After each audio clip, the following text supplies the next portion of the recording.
Hello, मैं Pawan Rao. YouTube channel maths with Pawan Rao में आपको पढ़ा रहा हूँ कोऑर्डिनेट ज्योमेट्री।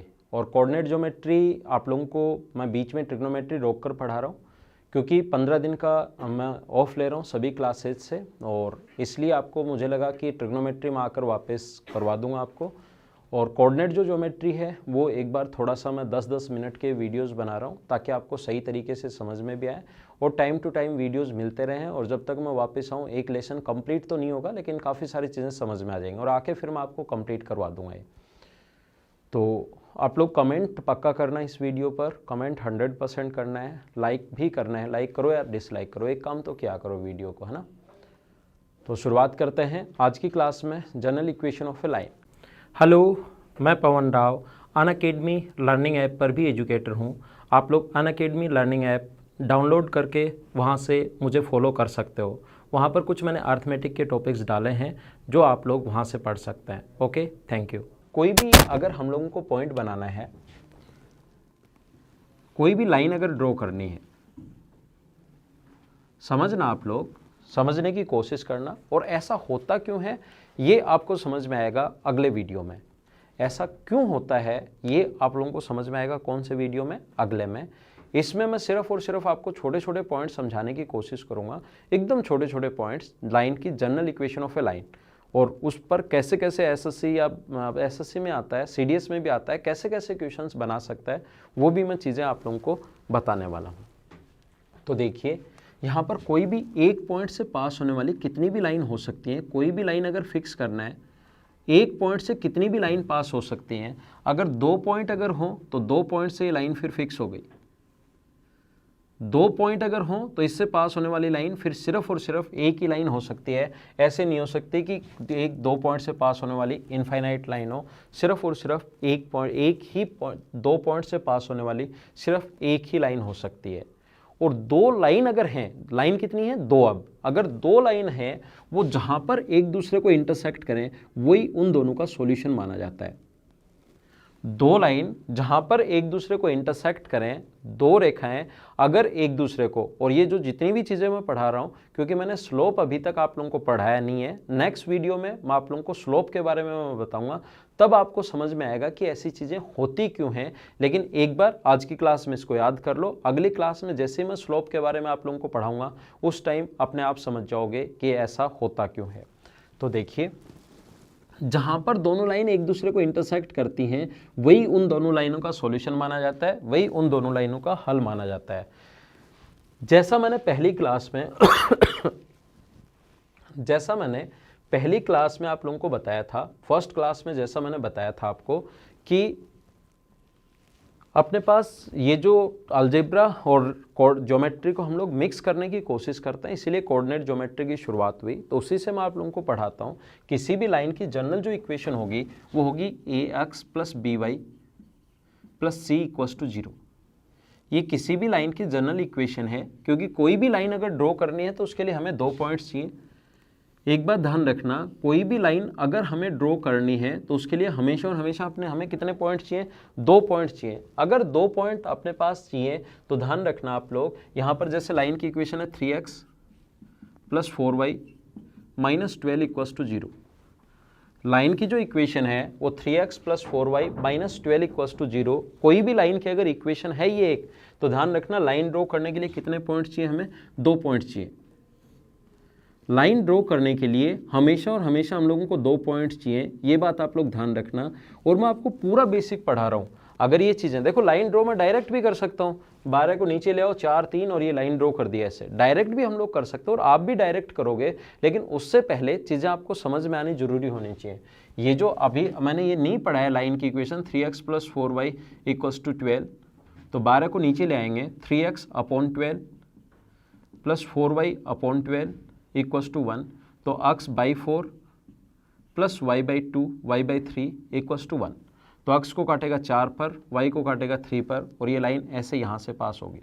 लेकिन ये सारी चीज़ें बाद की हैं। लाइन की जब मैं इक्वेशंस पढ़ाने की शुरुआत करूँगा उस टाइम मैं आप लोगों को ये बताने वाला हूँ। तो अभी आप लोग इसको नहीं देखिए, अभी इसको आप लोग छोड़ दीजिए, और जैसे जो सिस्टमेटिक वे है समझने का, उससे ही आप लोग समझिए किसी भी लाइन को अगर ड्रॉ करना है हम लोगों को तो हमेशा और हमेशा कितने पॉइंट्स चाहिए हम लोगों को, हमेशा हमें 2 पॉइंट्स चाहिए। ध्यान रखना, दो कोई भी पॉइंट, इस प्लेन के दो कोई भी पॉइंट ले लो तो हम क्या करेंगे, एक बार x की वैल्यू 0 ले लेंगे और एक बार y की वैल्यू 0 ले लेंगे।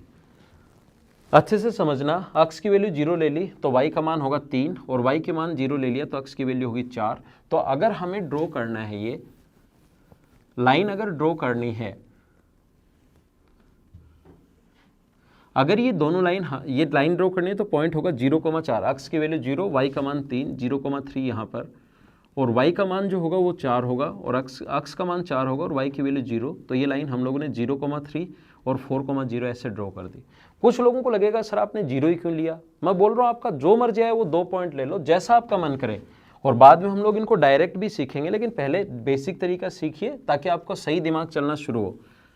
जैसे मैं बोल रहा हूँ x की वैल्यू 2 पॉइंट लेने हैं आपको, तो आपको कितने पॉइंट्स लेने हैं, 2 पॉइंट। कैसे भी बना लो, मैं ऐसे बना लेता हूँ क्योंकि 10th की बुक में ऐसे ही बना हुआ है, आप लोग कैसे भी बना लो, एक बार x का मान लेकर, जरूरी नहीं है डब्बा ही बनाओ, अलग भी बना सकते हो। जैसे x की वैल्यू आप लोग यहाँ पर ले लीजिए, मान लो x की वैल्यू आप ले लो 2, x की वैल्यू कितनी ले ली आपने, 2 ले ली, तो 6 माइनस, और y का मान कितना आएगा फिर अपने पास 1.5।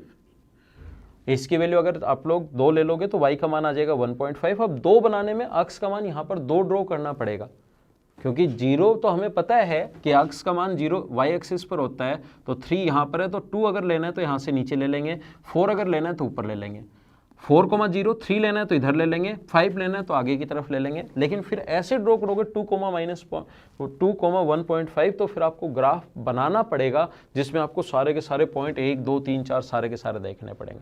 तो पॉइंट जहां आपकी मर्जी है, 2 पॉइंट कोई भी, एक से नहीं बनेगी लाइन, 2 पॉइंट जो पॉइंट इस पर ले सकते हो। तो मैंने क्या किया, कोई भी अगर पॉइंट ले सकते हैं तो क्यों ना ऐसा पॉइंट लिया जाए जो आसान है। आसान क्या होता है, एक बार 0 ले लो ताकि वो पूरा ही 0 बन जाए, तो एक बार इसकी वैल्यू 0, एक बार इसकी वैल्यू 0, ऐसे 2 पॉइंट लिया करो, इसलिए मैंने 0 लिया है, ये बात ध्यान रखना। अब दूसरी लाइन, जैसे एक और लाइन में लिख देता हूं इसके साथ, जैसे मैंने लिख दी 2x प्लस 3y माइनस 12 ले लीजिए, या माइनस आप लोग ले लीजिए, हाँ 12 ले लीजिए, इक्वल्स टू 0। तो इससे भी अपने पास जब आप लोग इसको ड्रॉ करोगे तो ड्रॉ करने के लिए कितने पॉइंट चाहिए, आप बोलोगे 2, तो 2 पॉइंट क्यों ना आसान लीजिए, कोई भी 2 पॉइंट जहां आपकी मर्जी है। इसकी वैल्यू 1 ले लो, y का मान निकाल लो, इसकी वैल्यू 3 ले लो, y का मान निकालो, 2 पॉइंट आ गए। इसका वैल्यू 50,000 ले लो, y का मान, इसकी वैल्यू 1.5 लाख, फिर y का मान, 2 पॉइंट जो मर्जी है वो पॉइंट लो। लेकिन आसान बनाने के लिए हम लोग क्या करते हैं, 0 और 0, यहाँ x की वैल्यू 0 तो y का मान कितना आएगा 4, और y की वैल्यू अगर 0 है, y की वैल्यू अगर 0 है तो x का मान कितना आएगा 6। अब 0,4, x की वैल्यू तो 0 और y का मान 4, तो 4 ऊपर जाएगा 0,4, और 6,0, x की वैल्यू 6 और y का मान 0, ये इधर आएगा। और हमने इस प्रकार से एक दूसरे पर ऐसे ड्रॉ कर देंगे, ये 2 लाइन बन गई। मुझे बताइए 2 लाइन अगर हमें ड्रॉ करनी है, 2 लाइन अगर ड्रॉ करनी है तो क्या क्या हो सकता है, क्या क्या कंडीशन बन सकती है।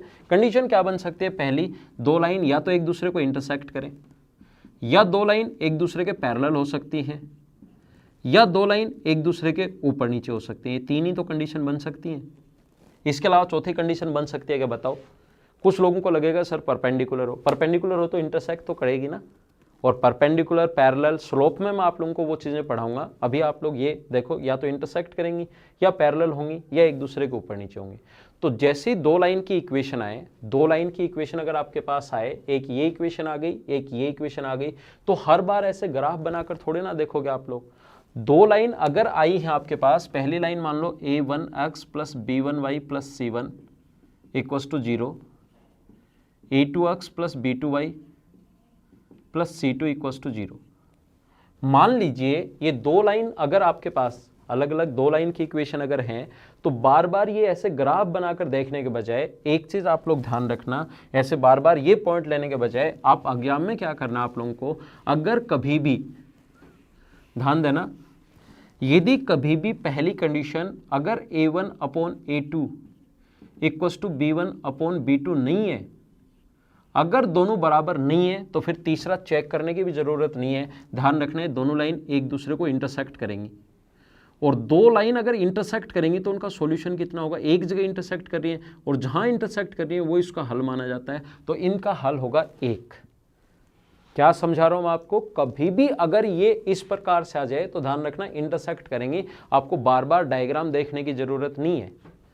जैसे अपने पास आ जाए a1/a2 बराबर चेक किया और b1/b2 हो गया, तो फिर तीसरा भी चेक करना पड़ेगा। बराबर नहीं है तो आगे चेक करने की जरूरत नहीं है।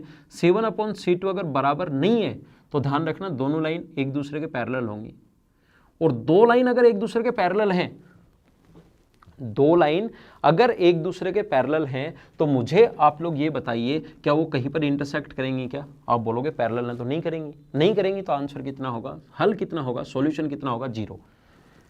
इंटरसेक्ट ही नहीं करेंगी तो हल कितना होगा, 0। तीसरा अपने पास जो पॉइंट है a1/a2 बराबर b1/b2 और बराबर अगर c1/c2 आ गया कभी भी तो ध्यान रखना दोनों लाइन एक दूसरे के ऊपर नीचे होंगी। अगर तीनों ही बराबर हो गया तो दोनों लाइन मतलब फिर एक ही हैं, दोनों लाइन एक ही होंगी, और दो लाइन ऊपर नीचे हैं तो कितनी जगह इंटरसेक्ट करेंगी? आप कहोगे सर इनफाइनाइट जगह। तो आप लोग ये तीन, जब भी दो लाइन की इक्वेशन आ जाए आपको ये नहीं देखना कि वो पूछेगा कितने हल होंगे, दो लाइन इक्वेशन दे दी कितने हल होंगे चेक करो, 3/2 बराबर 4/3, a1/a2 बराबर नहीं है तो तीसरा चेक करने की जरूरत नहीं है, बराबर अगर नहीं है तो ये दोनों इंटरसेक्ट करेंगी तो एक सॉल्यूशन होगा। ये बात आप लोग ध्यान रखना। तो ये तीन जो कंडीशन है फर्स्ट, सेकंड और थर्ड, इसको आप लोग याद रखना। इस पर बेस्ड मैं एक दो क्वेश्चन करवाता हूँ, कैसे क्वेश्चन आ सकता है देखो। छोटे छोटे जो क्वेश्चन अपने पास बन सकते हैं वो इस टाइप से बन सकते हैं। जैसे अपने पास क्वेश्चन आ गया, जैसे पूछ लेगा 5x - y = 7 और x - y = -1, दो लाइन दे दी, इसके कितने हल होंगे बताओ। तो कितने हल होंगे तो आप डायग्राम बनाकर थोड़े ना देखोगे, क्या देखोगे, 5, a1 का मान 5 है, a2 का मान 1, इसकी वैल्यू -1 b1 की, और b2 का मान -1, कट गया, इधर 5 इधर 1, क्या बराबर है? क्या नहीं, बराबर नहीं है। इसका मतलब कितना हल होगा, एक हल होगा। जैसे कभी कभार वो कहेगा हम लोगों को, जैसे अगला क्वेश्चन एक और देख लो आप, छोटा सा आसान सा क्वेश्चन, k - 1x + y - 2 = 0 और 2 - k x - 3y + 1 = 0। अब यहाँ पर कहेगा दोनों अगर पैरेलल हैं, दोनों लाइन, या तो ये देखो दो चीज़ें देखा, या तो ये कहेगा दोनों लाइन पैरेलल हैं, या हम लोगों को ये कहेगा दोनों लाइन पैरेलल, या कहेगा 0 हल है। तो k का मान बताओ, 0 हल है या पैरेलल है, बात एक ही है ना, दोनों में से एक लैंग्वेज आएगी आगे, या तो दोनों पैरेलल या 0 हल। तो हम लोग क्या करेंगे, k - 1/2 - k बराबर 1/-3, क्रॉस मल्टीप्लाई करोगे -3k + 3 बराबर 2 - k, तो k इधर आके ऐड होगा तो 2k और ये बचा 1, तो k का मान कितना आ गया, 1/2। तो ऐसे हमारे को कहेगा, या तो ये कहेगा 0 हल है या दोनों एक दूसरे के पैरेलल हैं, ऐसे बोलता है। देखिए फिर ध्यान दो, एक क्वेश्चन मैं और करवा देता हूं आप लोगों को। जैसे इस प्रकार से अपने पास लिखा हुआ है 2px, तो ये तो वही कोई हल नहीं है, इसकी जगह ध्यान रखना 0 हल है, कोई हल नहीं है, या दोनों पैरेलल हैं, तीनों में से कुछ भी दे सकता है। तो ये तो आसान है, बाद में हम लोग क्वेश्चन करते टाइम कर ही लेंगे। और ये अपने पास ऐसे हो 2x + 3y = 7 और 2kx अपने पास दिया हुआ है 2kx + k + by = 28। k अगर इनफाइनाइट सॉल्यूशन है तो बताओ k का मान और b का मान, दोनों का मान पूछा है। तो इनफाइनाइट सॉल्यूशन है तो 2/2k बराबर 3/k + b बराबर -7 - 28, ये इधर लाओगे तो माइनस के हो जाएंगे, बराबर होंगे। इन दोनों को सोल्व करके k का मान निकाल लोगे, k का मान यहाँ पुट करके इन दोनों को सोल्व कर लो, या इन दोनों को सोल्व कर लो, b का मान निकाल लोगे। बैठकर खुद सोल्व करो, बाकी चीज़ें हम लोग अपने अगले लेसन में पढ़ेंगे। आज की क्लास में इतना ही। वीडियो को शेयर करना और कमेंट करना नहीं भूलना आप लोग। थैंक यू, अगली क्लास में मिलते हैं।